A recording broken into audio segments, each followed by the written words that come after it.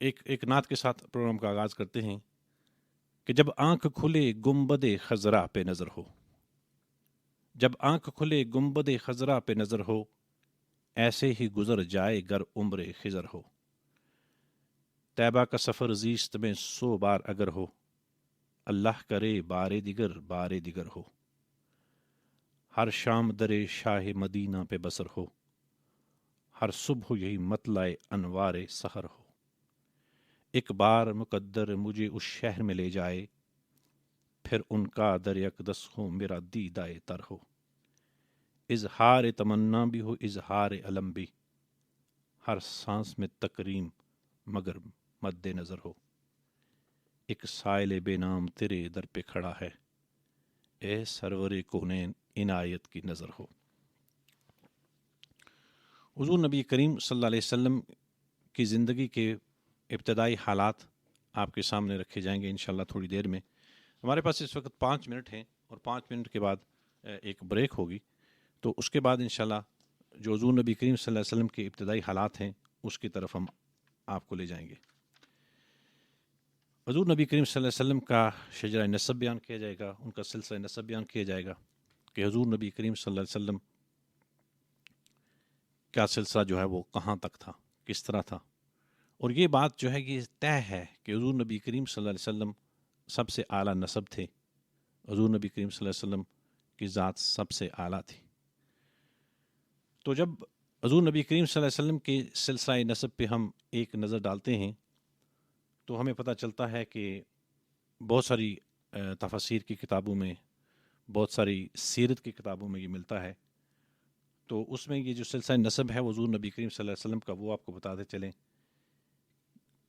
کہ محمد بن عبداللہ بن عبد المطلب بن ہاشم بن عبد مناف بن قصی بن کلاب بن مرہ بن کعب بن لوئی بن غالب بن فہر بن مالک بن ندر بن کنانہ بن خزیمہ بن مدرکہ بن الیاس بن مدر بن نزار بن ماد بن عدنان۔ صحیح بخاری باب مابعث النبی صلی اللہ علیہ وسلم میں یہیں تک ہے، لیکن امام بخاری رحمۃ اللہ علیہ نے اپنی تاریخ میں کچھ اور نام بھی گنوائے ہیں، اور وہ نام کچھ اس طرح ہیں، انہوں نے عدنان سے لے کر جو ہے نا اوپر تک نام گنائے ہیں کہ عدنان بن عدد بن المقوم بن طارق بن یشجب بن یارب بن نابد بن اسماعیل اور بن ابراہیم علیہ الصلاۃ والسلام۔ اور کتب تاریخ میں اور سیرت کی کتابوں میں یہ آیا ہے کہ حضرت اسماعیل علیہ السلام کے 12 بیٹے تھے جن کا ذکر تورات میں بھی ملتا ہے، ان میں سے ایک کا نام کدار تھا۔ کدار کی اولاد جو ہے وہ حجاز میں آ کے آباد ہوئی اور یہ بہت پھیلی، انہی کی اولاد میں سے عدنان ہوئے، اور عدنان ہی کی اولاد میں سے حضرت صلی اللہ علیہ وسلم کا خاندان ہے۔ اور عرب کا جو نسب ہے یہ عرب اپنے نسب کو بڑا یاد رکھتے تھے، لیکن اس کے بارے میں کہا جاتا ہے کہ تمام پشتوں کو محفوظ نہیں رکھتے تھے، وہ صرف جو نامور لوگ ہوتے تھے ان کے نام لیتے تھے اور پھر وہاں سے آگے گزر جایا کرتے تھے۔ اس لیے جو عدنان تک جو ہے وہ شجرہ نسب جو ہے وہ اس پہ سارے تقریباً متفق ہیں، لیکن اس کے علاوہ جو ہیں مختلف علماء کرام نے اس پہ کوشش کی ہے، وہ حضرت آدم علیہ السلام تک گنواتے ہیں، جن میں مولانا طارق جمیل کا نام جو ہے وہ سر فہرست ہے کہ وہ حضور نبی کریم صلی اللہ علیہ وسلم کا جو پورا شجرہ نسب ہے وہ حضرت آدم علیہ السلام تک بتاتے ہیں، لیکن جو احادیث جو صحیح بخاری میں جو ہے وہ ان کا شجرہ نسب جو ہے وہ عدنان تک جا کے رک جاتا ہے۔ بہرحال یہ مختلف حوالوں سے باتیں ہوتی رہتی ہیں، مختلف جو ہیں لوگوں کی اپنی اپنی کوششیں ہوتی ہیں، اپنی اپنی ریسرچ ہوتی ہے اور اس کے مطابق وہ لوگ چلتے ہیں۔ تو حضرت اسماعیل علیہ السلام کے بیٹوں نے جو وہاں کدار تھے ان کی نسل جو ہے وہ خوب پھیلی، اور وہی جو ہے انہی میں سے حضور نبی کریم صلی اللہ علیہ وسلم انہی کی پشت میں سے آئے۔ لیکن حضرت صلی اللہ علیہ وسلم کے خاندان میں اور بھی بڑے بڑے معزز لوگ ہوئے. حضور نبی کریم صلی اللہ علیہ وسلم کے خاندان میں جن کا نام انعامی آئے گا وہ ان کے بعد آئے گا. وہ جو زیادہ معزز ہوئے قریش میں وہ نضر بن کنانہ تھے, اور ان کے علاوہ فہر ہیں, ان کے علاوہ قصی ہیں, اور پھر ہاشم ہیں. ان کا ذکر چلے گا.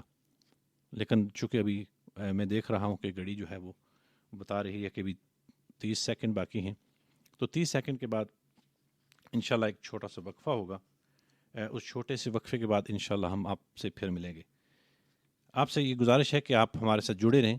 میں آپ کو پھر بتاتا چلوں کہ رمضان ریڈیو ولورہمپٹن ہے 87.9 FM, اور اس کا ٹیلی فون نمبر ہے 01902. Is Ramadan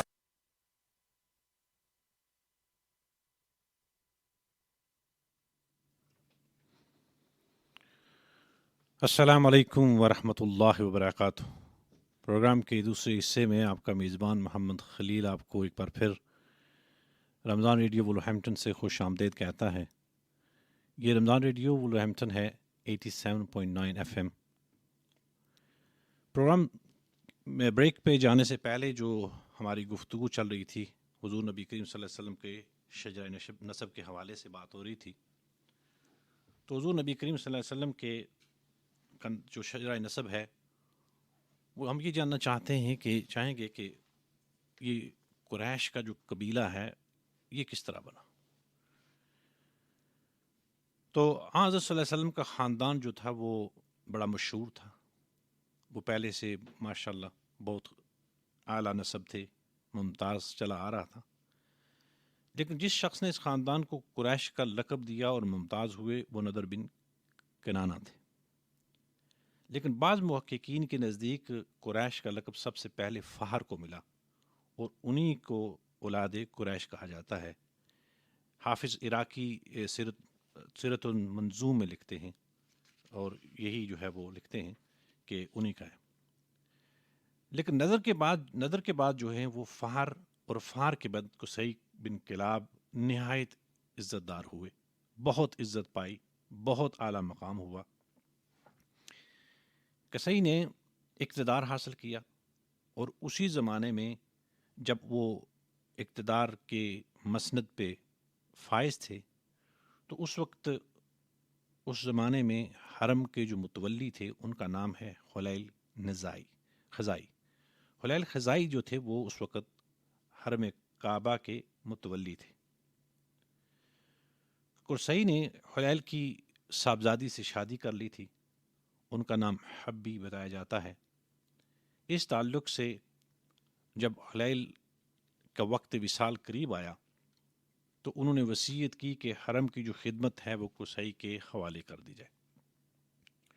اس طرح یہ جو منصب تھا حرم پاک کی خدمت کا, حرم پاک کا متولی ہونے کا, وہ بھی قصی کے حوالے آ گیا. قصی جو ہیں انہوں نے بڑے بڑے کام کیے.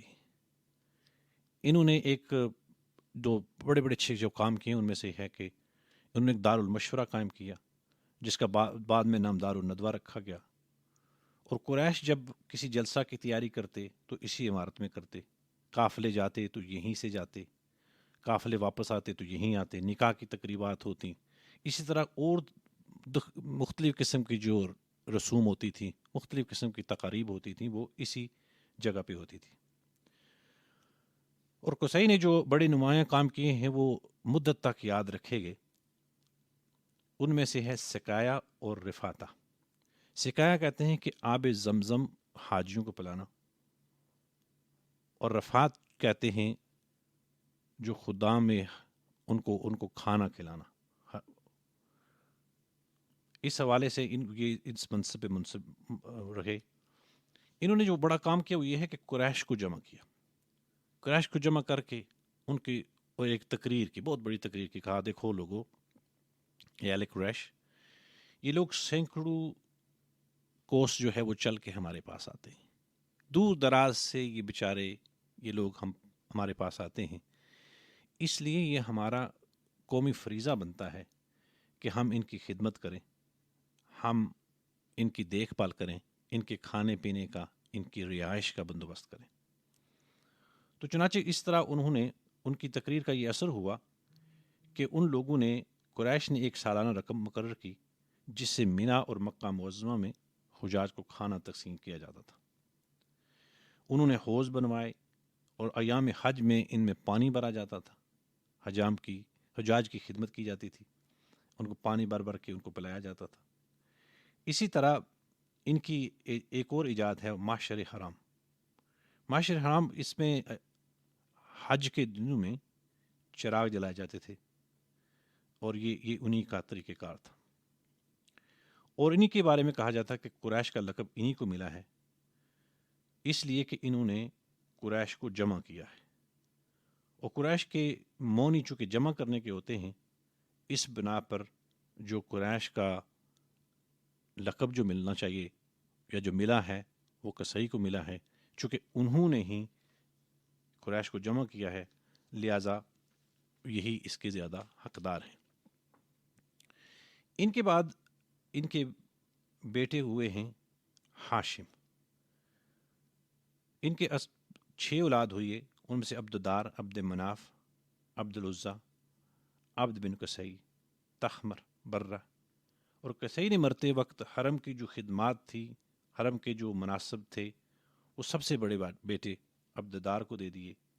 اگرچہ وہ بھائیوں میں اتنے قابل نہیں تھے، لیکن چونکہ وہ بڑے تھے اس حوالے سے انہوں نے وہ جو مناسب تھے ان کو دے دیے.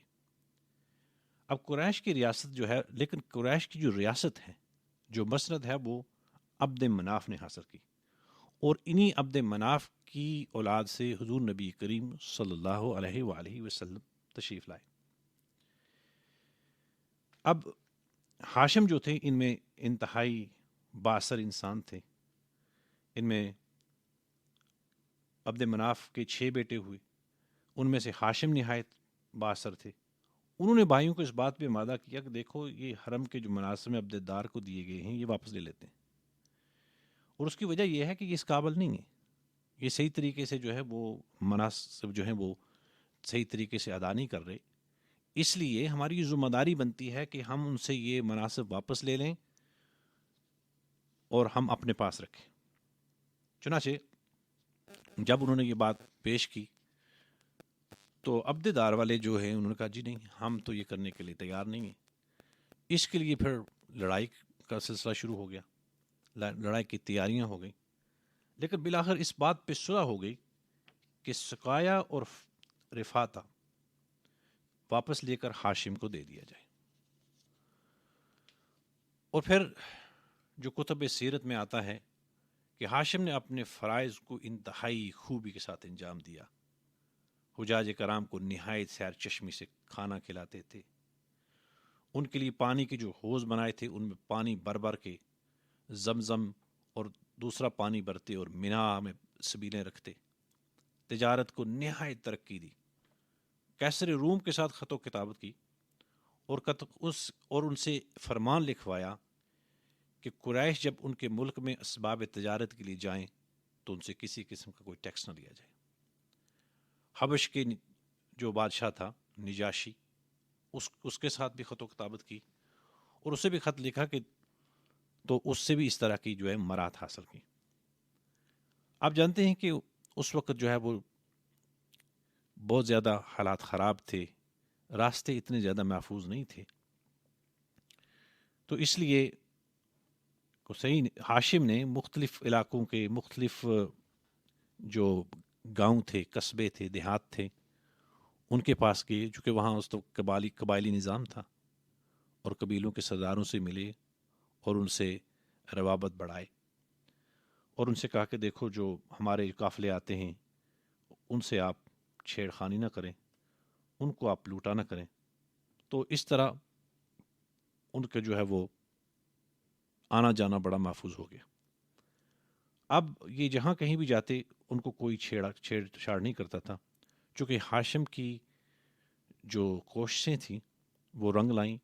ادھر قیصر روم کے ساتھ، ادھر نجاشی کے ساتھ، ادھر جو ارد گرد کے قبیلے تھے ان کے ساتھ انہوں نے بہت اچھے روابط قائم کیے اور بہت اچھے تعلقات قائم کیے.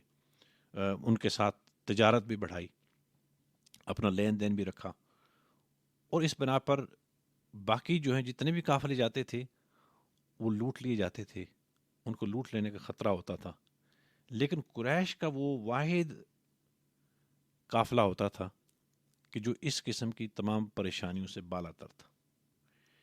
اس کی وجہ سے ان کی ترقی جو تجارتی ترقی تھی وہ بہت بڑی. اب یہ جب سردیوں کا موسم آتا تھا تو یہ یمن کی طرف چلے جاتے تھے، اور جب گرمیوں کا موسم آتا تھا تو شام اور ایشیا کوچک کی طرف، اور یہاں جو ہے انقرہ تک پہنچ جاتے تھے، اور یہاں ان کی تجارت جو ہے وہ بہت چلتی تھی. تو ہاشم جو ہیں یہ انہوں نے بہت بڑے کام کیے ہیں. یہ انہوں نے عرب کو کے جو سردار ہیں ان سے روابط کے بعد اس طرح کے بے شمار بڑے بڑے کام کیے، اور ان کا نام جو ہے وہ ہمیشہ جو ہے یاد رکھا جائے گا. اب ان کے ہاشم ہونے کی وجہ کیا ہے؟ ان کا جو نام جو پڑا اس کی کیا وجہ ہے؟ کہا جاتا ہے کہ ایک دفعہ مکہ مکرمہ میں قحط پڑ گیا. جب قحط پڑا تو ہاشم نے اس قحط کے دوران شوربہ تیار کروایا اور روٹیاں چورا کروائی، اور روٹیاں چورا کروا کے لوگوں کو کھلائیں. اس وقت ان کا نام ہاشم مشہور ہو گیا. عربی زبان میں چورا کرنے کو حشیم کہتے ہیں، جس کا اسم فاعل ہاشم ہے. تو اس طرح سے وہ ان کا نام جو ہے وہ ہاشم پڑا. یہ ایک بار تجارت کی غرض سے شام گئے، راستے میں مدینے ٹھہرے، وہاں سال ہر سال بازار لگتا تھا. بازار میں گئے تو ایک خاتون پہ ان کی نظر پڑی.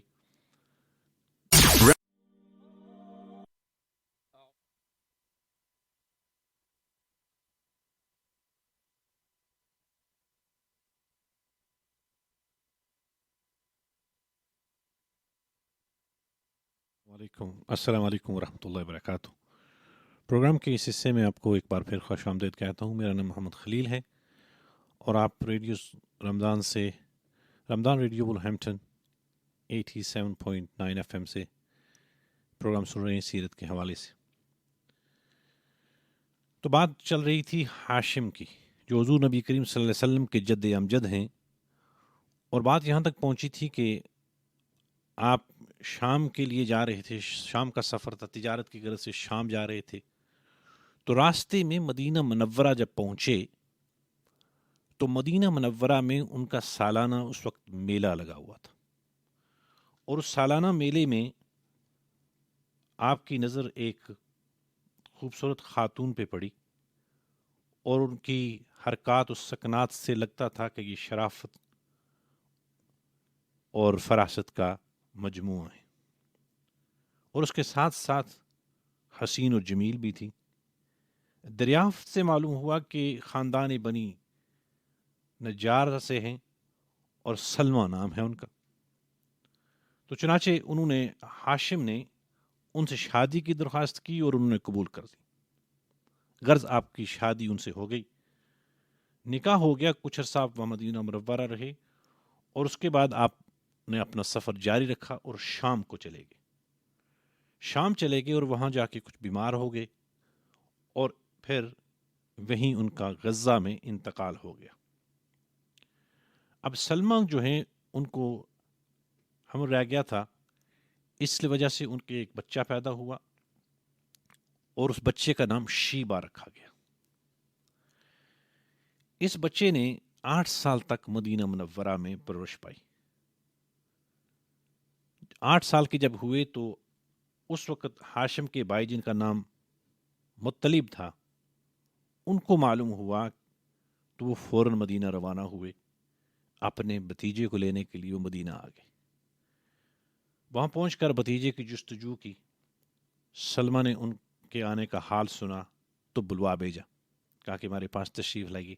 3 دن ان کی مہمانداری کی، اور چوتھے دن شیبہ کو ان کو ساتھ کر دیا، اور وہ چوتھے دن شیبہ کو لے کے مکہ مکرمہ پہنچ گئے. جب آپ مکہ مکرمہ پہنچے تو لوگوں نے سوچا کہ یہ ان کا غلام ہے. انہوں نے بتایا، مطلب نے بتایا کہ نہیں، یہ میرا بھتیجا ہے، یہ ہاشم کا بیٹا ہے. لیکن انہوں نے چونکہ